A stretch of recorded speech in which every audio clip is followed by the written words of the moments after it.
the outcome is always based on the emotion that we feed it. The thing is that can we keep our emotions elevated enough that whether we win or lose, we still know that God provides, source energy provides, the universe provides, your word for that which created you provides.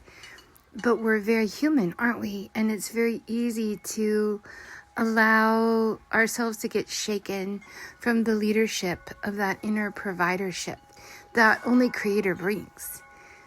And it doesn't matter how you connect to that pure source energy, the love of the expansive thought. It is love in action. And can you maintain it? And how well are you at maintaining it when circumstances shift? So what we're going to talk about today is belief. And when your circumstances go south, can you still believe that they'll go north? And it's creating a homeostasis in your well-beingness that even when things are going south, that you act as if they're going north. A lot of us struggle from things in our relationships, our careers, our worries about our body, our worries about our children, finances. How often can we navigate that with a well-beingness? It's hard, isn't it? Yeah, it's hard. So what Spirit's talking to us today about is the game face. One of my friends is like a professional gambler. We didn't know the extent that he was, but when he's actually was the fire chief of our local town, and my husband was a fire captain that worked under him, so we knew him pretty well. But we didn't know how high up he was. You know, he'd go to the world poker tours and be invited. I never really am in that realm, so I didn't really understand the extent of playing the game. One thing I watched one night was that I was curious about how he always won. He played Texas Hold'em and he won a lot. And he would gamble with big stacks of chips. And so I just kind of stood behind him and I wanted to see, is it his mind? Is he using his mind to get the cards he needs? This is what I watched in him. He was using his mind in such a controlled way that when he lost, he would cheer himself on. And he had like a big hoo-ha voice, you know. So I'd see him like lose a whole stack of chips and go, whoa, yeah, woo, like he was at a football game, you know, and his team was winning or there was a touchdown. And he was just like, yes, yes, yes, yes. And I'd like, well, and I'd say to my husband, he just lost like $2,000 in that round. And he's like, yeah, watch him. Look what he's doing. He was maintaining a state of grace, graceful maneuver, despite the losses. And my husband said, watch, he's going to turn it around using that mentality. And I'm like, well, it makes sense, the law of attraction, but how does he cultivate himself so refined on the inside that despite the loss, that he can maintain a win? Sure enough, that's what happened. And he made so much money that he had to ask like 5 of us to carry $10,000 in cash off the cruise ship for him. Yeah, because you can only walk off the ship with $10,000. And these were people outside of his family. So I know that his wife was carrying $10,000, his mother-in-law was carrying $10,000, his grandpa was carrying $10,000, but he still asked several of us to carry another $10,000 off the ship for him. Amazing, right? So I'm not promoting that type of behavior because I think very few people can manage their mind like that. But you can start to live as if you're a pro at life and at creating your reality. Live as if this is easy for you. Live as if it's where your baseline is success. And what is success but true happiness, true alignment, being in sync with your flow? It's huge. It's funny, at a certain point, he just stopped. And what he did is he used a lot of that cash to be less risky. And he is the owner in our small 1 mile by 1 mile town. I think out of like all the businesses, he owns at least 10% of them. So I'm going to guess he has a major restaurant. He has several stores. He has more than one restaurant, actually. He tried to buy a hotel. I mean, this guy has maybe like 10 or 12 businesses, right? So what I'm saying is, it isn't what he was doing with gambling. That was his seed money. He just believed that he needed to generate the money somewhere. And he learned how to maintain this spirit of the win. And when you kind of understand that life is really for your play, life is a game for your play, and you understand that there's a framework to that, and you really start to get it, that my emotions matter. Like how I believe matters.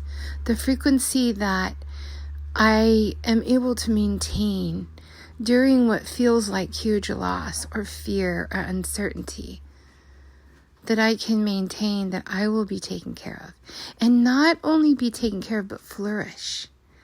So how does this relate to the divine masculine, Ellie? Because again, it's form. It's somewhere that you're using the divine feminine, which is your frequency is managed by your feminine. But the form that you create with it is your masculine. What you do with the frequency and what reflects back to you in your life as a result of the frequency that you maintain is your divine masculine. And so, what do we say? When your divine masculine is off kilter, then you've got a father wound. It's just the same thing. I've got a father wound, I've got a masculine wound, and somewhere it's showing up in your belief, your core belief about who you are as a woman. And that did get shaped before this life and in this life. So your early childhood years, you could have had a super supportive father.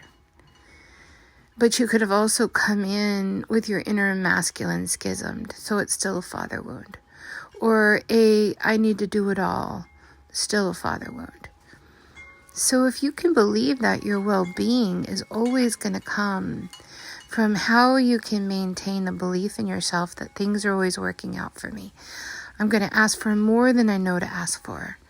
I'm going to be in receivership, that I'm not just a giver, but I'm also a receiver. Most of us have to really work on cultivating receivership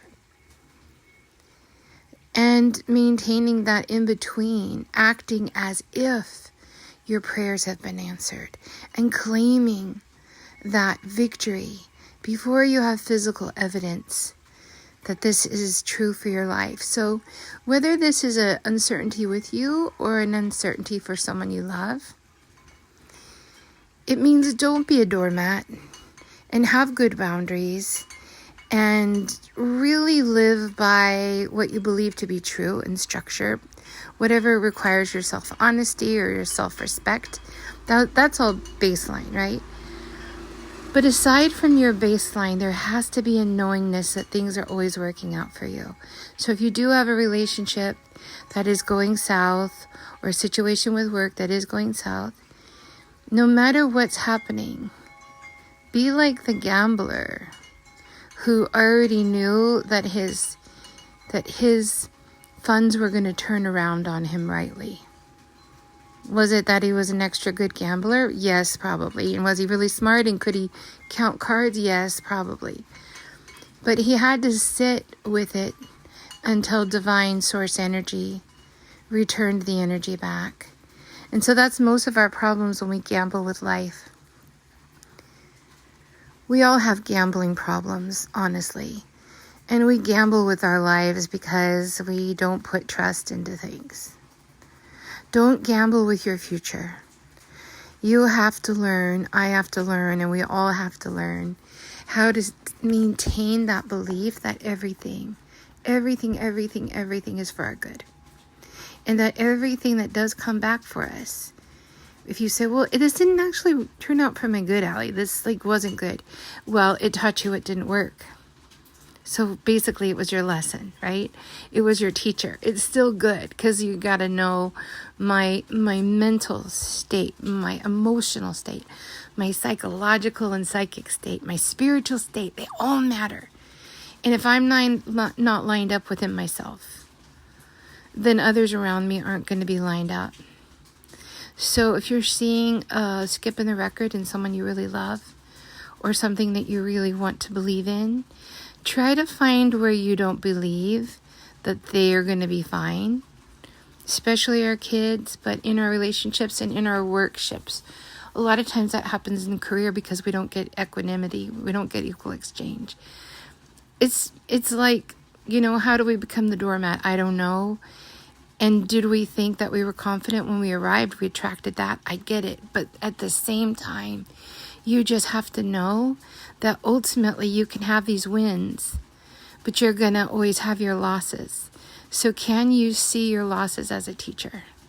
Can you accept that times are going to be hard sometimes and that you have to have patience and you have to have belief? Yes, you have to. But most importantly, you have to see the form of your life, the divine masculine creations of your life, come back in something that's beneficial. And if it doesn't, then you have to learn how to move through that storm and move on, right?